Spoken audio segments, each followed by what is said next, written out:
for $1,000. So the times have changed. So I'm here. I'm all smiles. When exactly did you hit the ground here? In Vegas, about 7:30 last night. Yeah. What was the process from there? I mean, is it immediately like go to a sauna or go to Well, we had to take us to where we were staying, and then wait till we got our COVID results, and then once that got there, they brought us down to the PI, and I just hit pads with my coach Eugene, and just sat in the sauna for a bit, made weight last night. Just chilled in the hotel, wait, come here, kill some time, talk to you, fine folk. It's amazing. So we obviously saw like everything that you were going through to get here, right? And like you're like, oh, I don't know if this is gonna happen, and then it happens. And then after we found out it was happening for you, we found out like Nasrat was going through the same thing. Was there any part of you that was like, holy hell, like I went through all this, like he's not even gonna get here?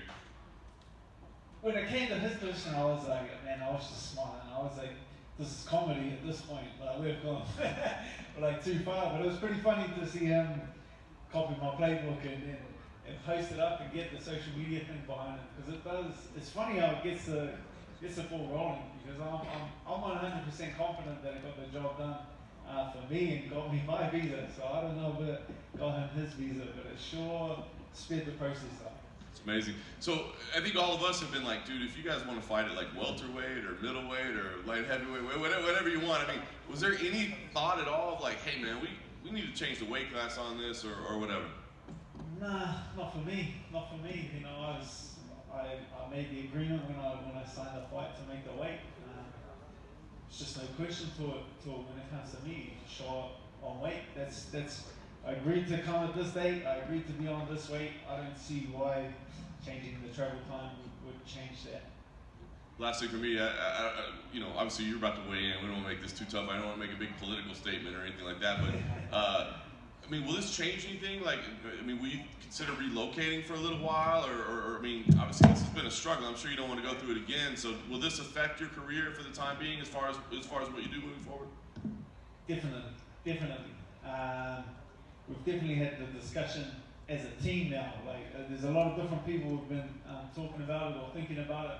I definitely been thinking about it myself, making a move stateside. But now we've had the discussion as a team, so now we're kind of just planning the logistics of it, where we're going. Like, obviously it's going to be left up to our coaches and not like a decision we'll make, but yeah, it looks like me and the family will be moving stateside with the team. It just has to happen, you know what I mean? Like this last one was just getting a bit crazy, even the fights before that, same thing, like lockdown during fight camp, and then the last fight staying after for 2 months. Like, it's just crazy. And then this one just took the cake. Like, I signed this fight Sunday, Tuesday, New Zealand went into a lockdown, and we're locked down hard, man. Like, the embassy was shut. That's why I had so much trouble getting my visa. Then for the last 5 weeks, I've just been getting chased around by the cops, So it's just been like a real headache training. So for it to come down, us to get our visas and be here is, it's just a show what a little bit of persistence can do. Hey Dan, would you have got on board that flight even if you weren't sure Nasrat was going to be able to fight? Would you have just come here hoping they could find you a last minute guy? Yeah. I was like pretty committed at that point. There was no way I was standing back. There was the other kiddie, Terence McKinney, had said he'd jump in and take the fight, so I knew there was like a backup thing. It's not like I actually cared about the weight. I was going to land and fight. That's all I had in my head. I don't know if you saw, but Israel had a sign who said he will never fight in New Zealand again after the way they've treated you in this whole process. Is he one of those guys you guys are all planning to move over here with? And do you think that just shows, do you think he's right that MMA is not appreciated by New Zealand? Yeah, he's definitely one of the guys that's part of the team that is in the discussions to make the move over here. Like, he's definitely like a core member of the team that needs to make the trip.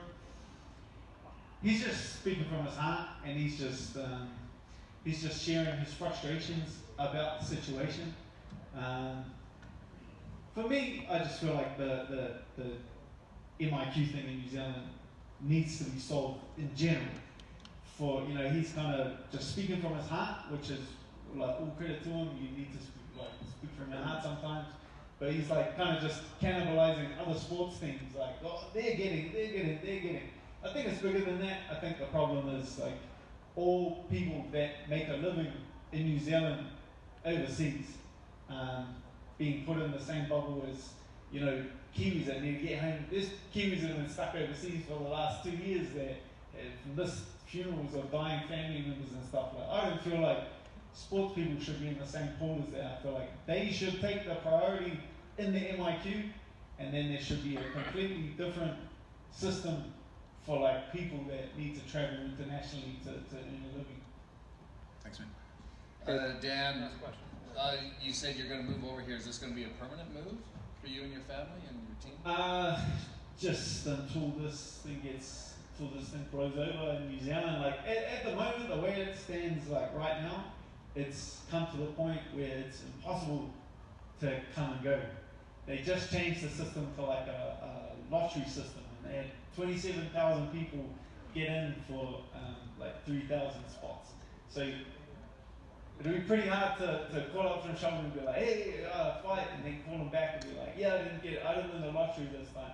You missed out on that lottery 4 times, and that's a year gone. Like, I'm not willing to wait a year. That's why I've been fighting through the pandemic. Yeah. Were you surprised about the surveillance, your team being watched? Yeah, I thought that was a bit dirty. I actually found out because I was thinking, man, I can see on my cameras this bloke's been sitting out there since 6 in the morning. He's all the way behind the bushes down the lane, and I was thinking, man, what's this boy's problem with us? And I actually found out one of the boys at the gym put his missus away. So that's why one of the boys at the gym, got a bit dirty with his missus. So that's why now I understand why he had it out for the boys.